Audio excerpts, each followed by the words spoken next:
So I will speak now about first the control methods we were testing, and a little bit later on about the development of a kind of strategy.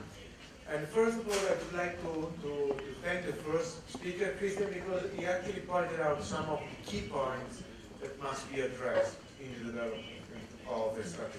Something related with the cultural management, with the kind of compounds, for example, the copper compounds that have very specific persistency according to the formulation, and a different phytotoxicity. So I will speak a little bit more generally, for example, about copper compounds, but it's very important to test in the specific region the different copper compounds to understand which are the best one suitable for the different technological stage. So speaking about the control, we started with the chemical control, and one of the things I will describe first is some of the mechanisms that the plant put in place to defend itself. Generally speaking, the two mechanisms the plant put in place are based on two different molecules. The first one is the salicylic acid, and the other one is a complex of ethylene and osmotic acid. And those two defense pathways are very complex, much more complex than skin, and have been developed by the plants for different kind of pathogens. What we actually found was that, we did not find, it was known, was that some of the PSA strains were producing coronatin. Now coronatin has a chemical structure that is very similar to the osmotic acid. So is, let's say, mimicking osmotic acid. And by producing coronatin, some of the PSA strain may activate the pathway linked with ethylene and osmotic acid. And once this pathway is activated, this pathway is inhibiting the one of the salicylic acid. So our idea, the one Joel mentioned at the previous presentation, was why don't we use this knowledge and we start to increase the salicylic acid pathway before the pathogen try to switch it off by producing coronatin or ethylene. The other things we found was, okay, we know from the literature that some of the strains produce coronatin, but there are not the strains we have in Italy. So we said, maybe our strategy, the one of switching on the salicylic acid, may not work because our bacteria do not produce coronatin. But we found that our strain, that are the strain here, BioVar3, that is the one in green, is inducing one of the key effects that coronatin induces. And what is this effect? Is the opening of the stomata. We have seen in previous presentation that PSA may enter through the stomata, but stomata are not always open. Stomata are closed if the plant is not transparent. So actually PSA may open the stomata to enter. And one of the mechanisms is the coronatin, and this bacteria here in red is a bacteria that produces coronatin. The one in green is a BioVar3 from Italy. It does not produce coronatin, but it's still opening the stomata. So how can the bacteria force the plant to open the stomata? Or simply by producing ethylene. It is known that ethylene may counteract the effect of the abscisic acid, that is the plant hormone that is closing the stomata. And actually, our BioVar3 bacteria is producing ethylene. This was a bacteria that is Pseudomonas syringae pathovagoicidia that is known to produce ethylene to induce the disease. And so we use this as a positive control. And as you can see, also our bacteria, even if produce less than the glycine, is producing the ethylene. And ethylene is also a molecule that the people that are working with post-harvest management know, is a molecule that is auto-inducing itself. So you give the start to the ethylene, and then the ethylene is produced over and over by the plants. And what we found was actually that PSA was inducing, and this is this blue line, a production of ethylene during time. And this ethylene is the ethylene that is produced by the plant, not by the bacteria. So the bacteria is giving the starting point, and then the plant starts to produce it. So what does it mean? It means that the PSA is activating this pathway to switch this off. So what we wanted to try was, let's switch this on before the pathogen arrives. So let's increase the plant resistance by using the same defenses the plant put in place. That is the salicylic acid. And how can we prove this theory? We apply to the plants ethylene or ethylene-related compounds that will be as PSA does. So we apply the ethylene, and we also apply in another experiment 1-MCP that is making the plant deaf to the ethylene. So the plant will not perceive the signal produced by PSA. Then we apply molecule like the salicylic acid and like the active arm or bar. We also apply the other phytohormones like ADA, that is the abscisic acid, and methyljasmonate that we thought is acting as ethylene, so making things worse for the plant, and a few other resistance inducers with other mechanisms. I will not go through all of them. I will go just a little bit quick on ethylene and ethylene inhibitor. If you apply ethylene, this is ethylene, then you have more symptoms than in your control plants. If you apply 1-MCP, that is making your plant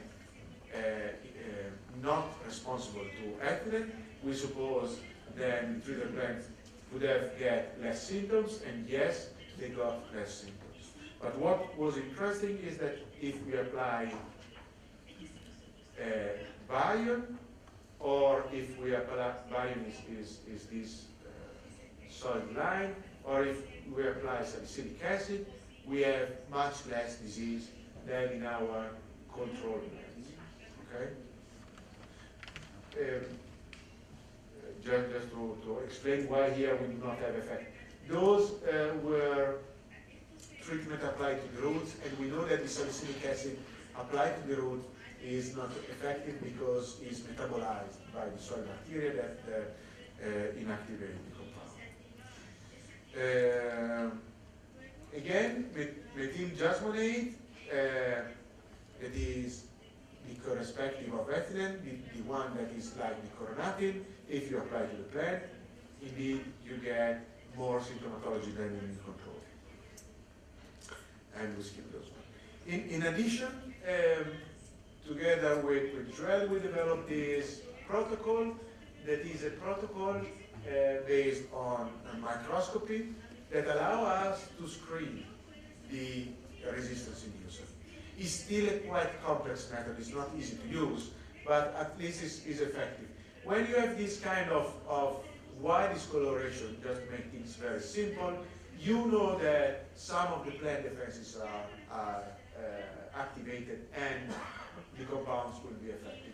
And also when you have this kind of discoloration. So just to go a little bit further with the use of resistance inducer, what we found is pretty much that the one that activates the salicylic acid pathway, like Bion, are very effective. We wanted to know if they also reduce the migration of the pathogen inside the leaves, and actually this is a leaf infected by cutting the tip with PSA, and you see PSA moving inside the main vein, and this is the leaf treated with Bion, where you get just a little bit of PSA here, but no movement. So there is a reduction of the movement inside the plants. And then we wanted also to see, as has already been shown, how long biome is effective and which is the minimal time needed to biome to become effective. Okay? So this is actually the efficacy expressed as percentage of disease reduction. So 100% means that after 21 days there was no disease in the plant treated with biome. Okay? We also decided to perform field trials. What we did was field trials with the same protocol, with the same compounds in 4 different Italian locations, so we could then have in one single season 4 results, 4 repetition of our results linked with the climatic condition, and the compounds that have been put in place were selected on the basis of the results of the screening of the compounds in glasshouses. Just to make a little summary, there was the antibiotic as the positive control, as the golden standard, then copper formulate, some biological control agent, biome, another biological control agent, and a number of other compounds. The experiment started in 2009, we got results in 2010, 11, 12, and some of yours are gone. So I show you some of the first results we got. They were not so excellent. This is the control, so everything that is going below this line is working a little bit, and as you can see, actually, none of the compounds worked very well. So it was a kind of indication that compounds as biome, or as some biological control agent, or biome plus copper may have some efficacy, but this was not enough. On the other hand, the experiment in 2010 allowed us to discard some of the product because we could get too much phytotoxicity. Okay? So those are results of 2011 based on some of the compounds we selected, and this is the control. And as you can see, copper was working very well, and biome was working very well. Biome Q copper was still working quite well. This is from 2012. This is the control, and those are some other compounds, but the one I want to look at are those ones. It is biome, very well working, Nordox plus biome, and Nordox plus a wetting agent. And you can see that actually, as the previous 2 speakers have already shown, the addition of a wetting agent is important to increase the control.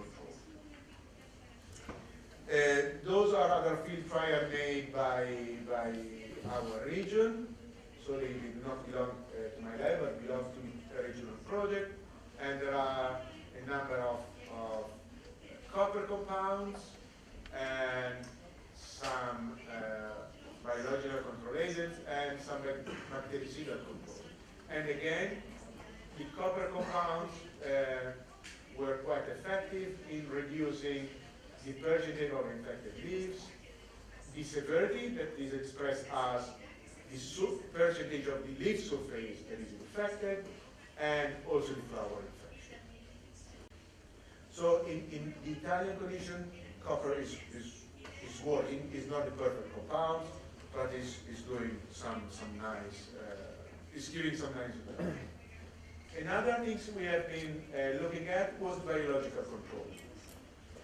So again, I've shown you this afternoon. This is a flower. We want to prevent the growth of the pathogen here on the flower before it can give a systemic invasion. This is how we have already seen those pictures. Is how PSA is colonizing the stigmas. What we wanted to do is, if we apply a biological control agent, may we then get less PSA, And in this picture here, for example, we marked our biological control agents in red. You got a lot of red bacteria all around, and you got some, still some PSA. Okay, that is showing that at least they colonize the same environment. And here is again another experiment where you got a lot of biological control agents in red and few PSA in green. And this was a picture I've already showed you this morning with the pollen. This is how it would look like if you get only PSA. That are, again, the green rods in the picture. Some more picture with biological control agent marked in red or in green. This is the flower. Those are the stigmatic papillae that are the receptive part of the flower, the one on which pollen land and germinate. Those are pollen grains, and all these red dots are our biological control agents. In the other picture, the biological control agent is marked in green. Again, all these stigmatic papillae here around, and this is the biological control agent. And there is pretty much no PSA. So this biological control agent was able to occupy the niche before PSA could start to grow. The same here, all these green rods is the biological control agents. Here you can see some PSA around, that is in red, these red dots, the pollen grain. Again, the same here. The papillae, among the different papillae, there are little spaces. All these spaces are colonized by the biological control agent, even though you still see some red dots that are the bacteria. Of course, watching something is not enough to have a proof of what is occurring. We re-isolated these bacteria. These bacteria are the one we tested are 3 different bacteria named BX44, FR something, and MP something else. All these 3 bacteria have been selected together with Joel, and we have been working on the same topic. And what is interesting is this is the PSA population alone in light blue. And you see there is a lot of PSA on this flower. If before PSA you applied biological control agent, then the PSA population is brought to 0. While the other 2 lines, the green and the purple, are the one or the biological control agent, with or without PSA. And as you can see, the biological control agent is not influenced by PSA presence. So this biological control agent, that is a pathway agglomerans, is naturally found on the flower, is quite effective. The other 2 were not so effective, for example. And it was effective both in Delicciosa and in yellow variety. So the conclusion are, knowing the plant-pathogen interaction, we can then tailor the control methods. Copper and resistance inducers showed a good efficacy in controlling PSA either alone or in combination. And among the resistance inducers, the one related with salicylic acid are the one effective. Biological control seems quite effective to prevent flower infection. But more experiments are needed because those experiments have been conducted in the last one I've shown you have been conducted in glass house condition. The second step was to understand if the cultural management is then influencing the susceptibility and maybe also the control method. So we identified as major activity in the orchard, the irrigation, fertilization, pollination, use of bioregulator for fruit size and quality, pruning, and training system. We start with fertilization. The first speaker said that, for example, dosages of nitrogen may influence actually the susceptibility. And what we found was that actually by increasing the amount of nitrogen you give to the plants, you increase the number of infected plants. and then we increase the dosage and we use only one nitrated form. The other question is, does different nitrogen fertilization influence the susceptibility? And just very quickly, if you use ammonium sulfate, so that means only ammonium, we have more disease than if you use the nitrogen mixed with a balanced formulation with also phosphate and potassium. And then the other things we were curious about was the effect of some microelements. We performed two different kinds of experiments. In one experiment, we were feeding the plants with a single micronutrients, while the data I'm showing here are obtained by using a medium from which, an artificial medium, from which we took out one by one the single microelements. So when you read here, for example, boron, means that the plant grown here got all the micronutrients, so perfect fertilization, but they did not have any boron.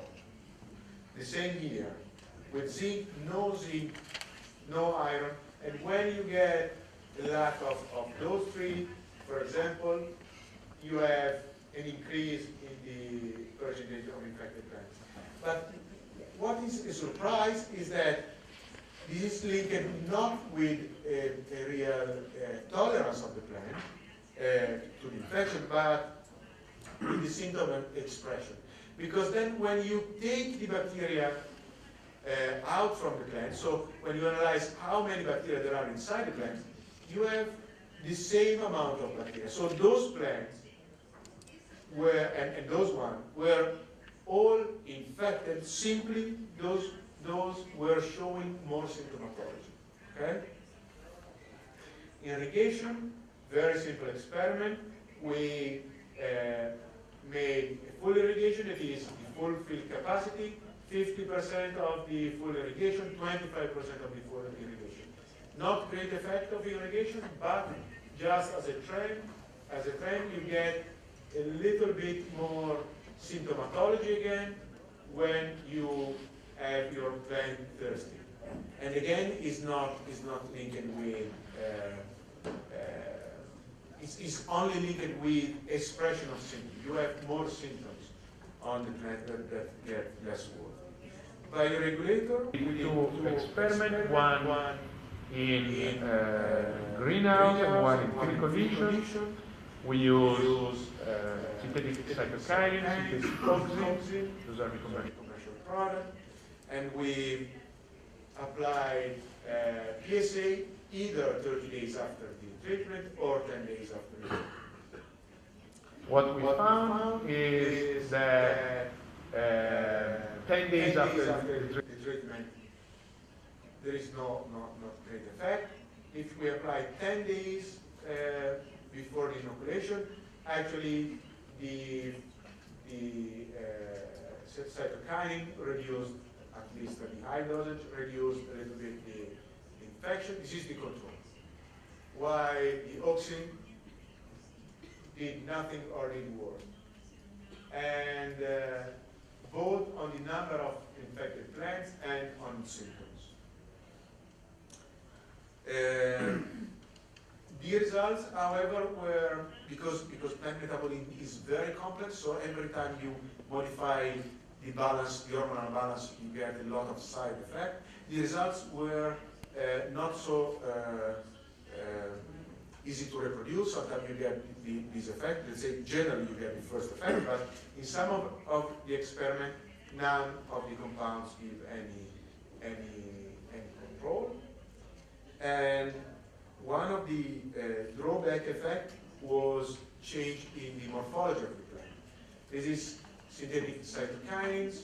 You get these very strange shoot tips, very thick leaves, very thick trichomes with the application of cytokinin, application of auxin. Some of the compounds have been actually developed as herbicide, and you may get this kind of effect. very high photogenic system. Okay? The same experiment I've done, as I said, in field trial. In this case, we got the opposite results. What does it mean? In one case, we were applying cytokinin toxin to, let's say, prevent disease as a resistance induction.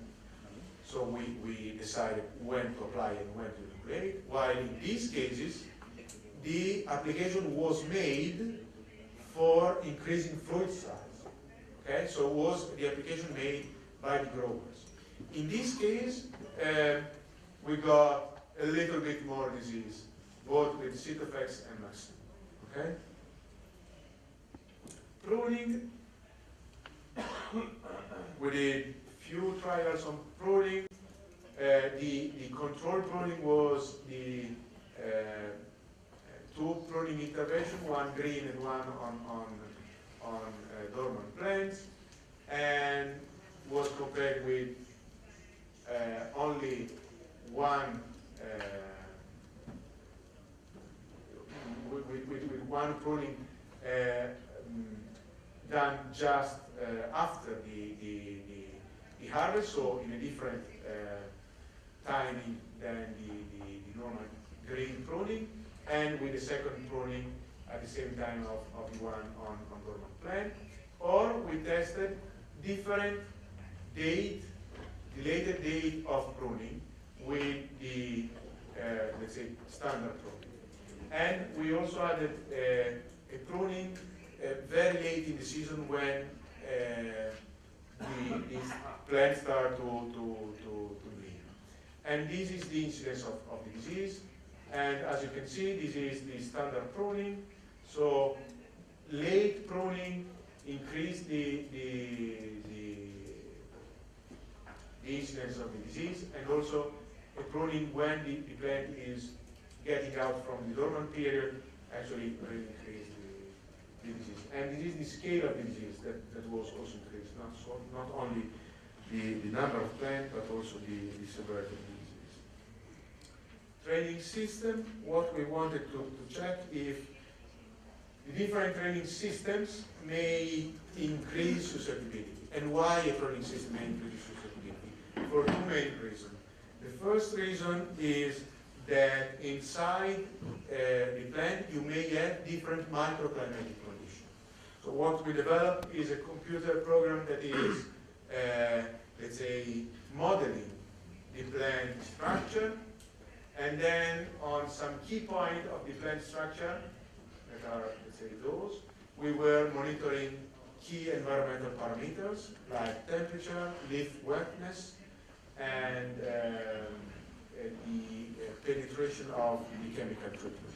To measure the penetration of chemical treatment, we put water-sensible paper on the upper and the lower part of the leaves, and then we check after treatment how the sprayer reached the different part of the plant. And then we compared the two training systems, and we found, for example, that the GDC get a little bit more uniformity on the penetration of treatment than pergolide. While the environmental parameter did not change, either temperature or leaf wetness. One of the things we try to do, but it's very difficult to convince growers to do it, or to convince the extension people to perform this survey, is making an epidemiological survey. So our idea was to ask the technical people and the growers to fill in a questionnaire that we can then process statistically to understand if there is any correlation with condition, like orchard condition, cultural management, and the disease. And the epidemiological surveys is linked with, for example, the number of hectares, number of plants per hectare, the planting distance, the age of the orchard, the altitude, the slope, how the soil is made, the orientation of the rows.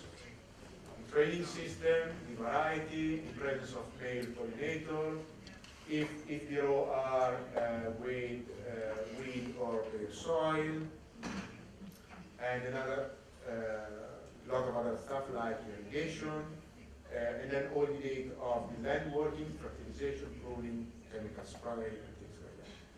And so it's a long survey, we go quickly through. And one of the things that would be very nice to know is to diffuse a common kind of epidemiological seminar we can agree on among the different countries to understand if there is any relation between the different cultural practices and different environmental conditions with the incidents. So what we wanted to do is, based on the research done so far, trying to develop a strategy that is including the different control methods and the cultural management. And as I said, a summary of this kind of let's say, guideline has been then made by our region and is available for growers. So just to summarize what can be done in short, medium term before we have new weapons or new strategy to control PSA is developing a forecasting model. This morning we have seen presentation about it, and it was a very nice presentation. And tailoring the phytosanitary intervention and the cultural management on the risk period, and of course on the relation between the plant phenology and the disease cycle. And this part, and this as well, must be done country by country. And not even country by country, but region by region. So what we are actually suggesting is beginning of bud break, applying bion as a root dredge, because there are no leaves. And then applying at bud break copper. We do not go in the detail of the copper formulation, even though it's quite important. And at blooming, beginning and 50% of blooming, biological control agents. At vegetative growth, we suggest the use of copper after 40 millimeters of rain and bion, either spray or root, depending on the regulation available, monthly. Actually, the best would be every 21 days. And after harvest and after each pruning, use of copper. It is actually can be also a quite strong copper, persistent copper, because you don't care much about toxicity in this stage, and not also to the residues. And of course, it will result in pretty much 8 copper applications per year and 4 or 5 bion applications plus 2 applications of biological control. And these things is actually in field condition working at least on A work pretty well. And of course, reduction of the pruning intervention, reduction of nitrogen fertilization, use of certified pollen, constant monitoring of the origin, and prompt curative pruning or eradication. And just to show you, that's not the main cost. Just to show you how much does it cost, each treatment of bion cost in about 60 euro per hectare. The copper average of the formulation of copper, 15 euro per hectare. Actually, the main cost is the labor. That Italy range between 7.34 euro per hour for, let's say, not specialized labor, up to 13 euros per hour. And on the medium long term, some of the things that can be put in place is breeding for new tolerant variety. There are a number of breeding programs already on. The protected cultivation, those are 2 examples made by a grower organization in Italy with 2 different kind of protected tunnel that have been especially designed also to resist to snow, because we have snow in Emilia-Romagna, and the development of new cultivation methods, because, for example, these cultivation need a lot of studies to adapt plant fitness to the new environment. And that's all.